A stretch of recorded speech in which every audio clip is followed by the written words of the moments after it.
레위기 11장에서 우리는 음식물 규정과 또는 특정한 동물과 접촉 시에 깨끗하다, 더럽다, 부정하다를 보았고 12장에서는 애를 낳은 여인에 대한 규정을 봅니다.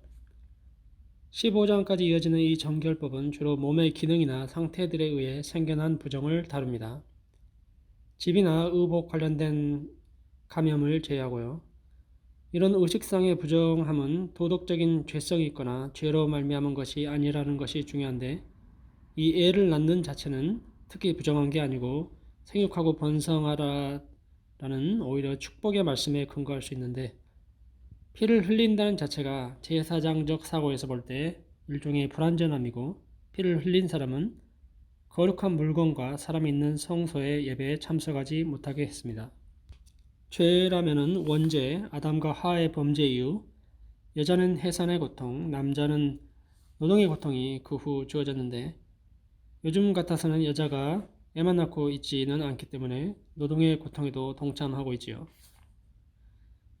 요즘 한국이 애를 안 낳아서 나라가 제일 먼저 망할 거다라는 어떤 의견들도 있지요. 반면에 무슬림들은 애 낳기 정책으로 선교를 하고 있고요.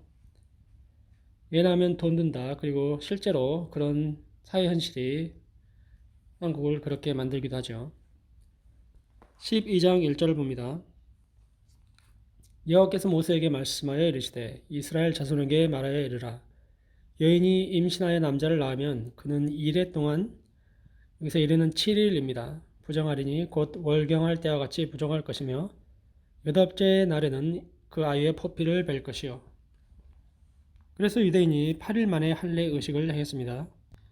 그 후 여인은 33일을 더 지내면서 정결하게 하는 기한을 가져야 하는데, 일종의 격리입니다. 성소에 갈 수가 없었습니다. 5절은 여자아이의 경우 2일에, 그러니까 14일 동안 부정하고 사녀리 깨끗게 되면 66일을 지내야 했습니다.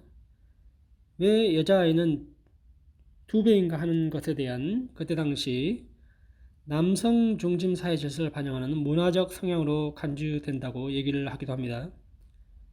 또는 여자의 경우 흙으로 만들어진 아담보다는 더 섬세하게 만들어졌죠. 재질이 다른 걸로 갈비뼈를 취해 만들었고, 창조 과정이 더 길고 복잡하니 여자의 경우 더 기간이 걸린다는 걸로도 얘기하는 사람들도 있습니다. 학자들이요.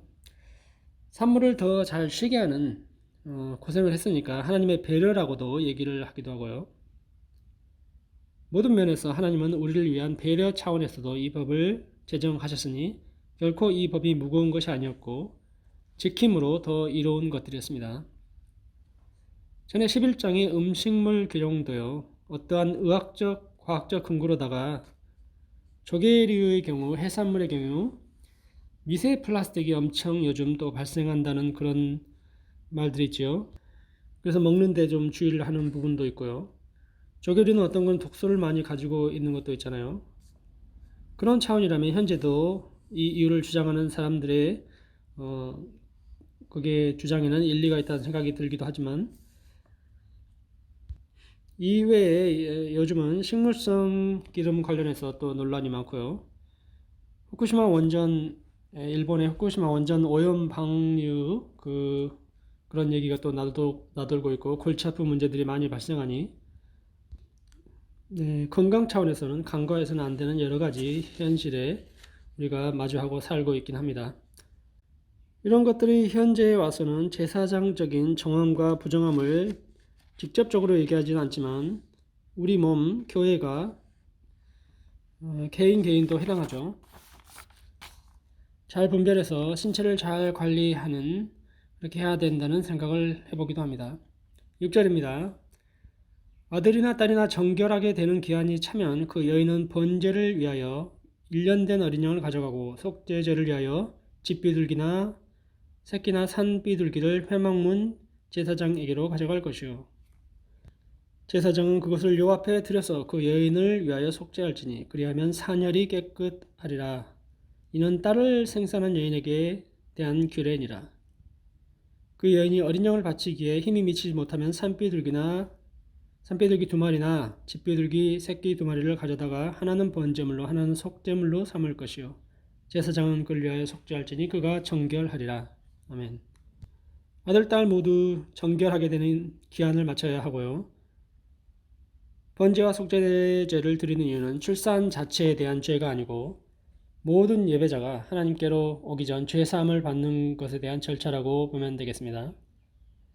남자나 여자의 기한의 차이도 남녀를 차별해서 그런 것이 아니라 여자가 죄가 더 많아서가 아니고 창조의 특수성 때문에 기한을 더 두지 않았나라고 추측할 뿐입니다. 감사한 것은 항상 주님은 우리에게 무리한 요구를 하지 않으시고 누구든지 행할 수 있는, 지킬 수 있는 능력이 있어서 없어서 참여하는 게 아니고 의지만 있다면 순종할 수 있는 길들을 열어놓으셔서 우리를 구원하시는 주님을 찬양합니다. 이러한 모든 의식들이 구약에서는 하나님께서 우리에게 명령하신 최소한의 것들이었습니다. 그분과의 교제를 하기 위해서 그렇죠. 현재 우리는 주야로 말씀을 묵상하는 가운데 현재 우리가 그렇다면 나에게서 우리 교회에 있어 정결하게 되는 것이 무엇이 있을까? 거룩하지 못한 부분이 무엇이 있을까 생각하면 우리 삶에 조목조목 말씀에 근거하여 이 구약의 법은 아닐지라도 그 정신을 원리의 속성들을 생각해 보자는 것입니다. 그래서 더욱 기독교인답게 예수님처럼 살아가는 우리 모두 되었으면 합니다. 기도드리겠습니다. 사랑의 주님, 구약의 모든 율법 조항들을 읽으면서 우리는 아버지의 마음을 읽습니다. 우리를 힘들게 하려는 것이 아니었고 오히려 우리를 위하여 주어진 사랑의 법이라는 것을 깨닫습니다. 그 사랑을 알고 그 사랑을 하는 하나님의 형상대로 지음받은 우리가 이 세상에서 자녀의 역할을 다하도록 도와주시옵소서. 예수님 이름으로 기도드립니다. 아멘.